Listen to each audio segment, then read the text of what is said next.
પાટણ શહેરના કંસળા દરવાજા પાસે આવેલી સમગ્ર શિક્ષા અભિયાન કચેરીમાં વહીવટીતંત્રની ગૂઢ લાપરવાહીના વરવા દ્રશ્યો સતત બીજા દિવસે પણ જોવા મળ્યા હતા. સામાન્ય જનતાને નિયમિતતાના અને શિસ્તના પાઠ ભણાવતા શિક્ષણ વિભાગના અધિકારીઓ પોતે જ સમયપાલનના નિષ્ફળ નીવડ્યા છે.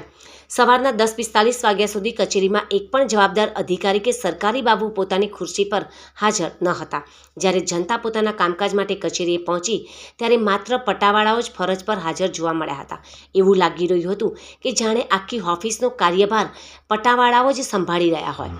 નવાઈની વાત તો એ છે કે આટલી મહત્વની કચેરીની બહાર કોઈપણ પ્રકારનું સૂચક બોર્ડ પણ મારવામાં આવ્યું નથી, જેના કારણે સામાન્ય નાગરિકોને ઓફિસ શોધવામાં ભારે હાલાકી ભોગવવી પડી રહી હતી.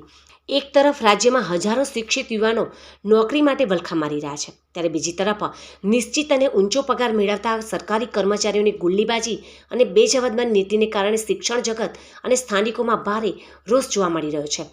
તંત્ર હમ નહીં સુધરેંગે નહીં માનસિકતા છોડી જનતા પ્રત્યેની જવાબદારી સમજે તે જરૂરી છે. તો તાલુકા પ્રાથમિક શિક્ષણાધિકારી પોતાની એસી ચેમ્બર છોડીને તાબા હેઠળની કચેરીઓની ઓચિંતી મુલાકાત લઈ ફરજમાં બેદરકારી દાખવનાર અને મોડા આવનાર કર્મચારીઓ સામે વહીવટીતંત્ર લાલ આંખ કરી કાયદેસરના પગલાં ભરે તે જરૂરી છે.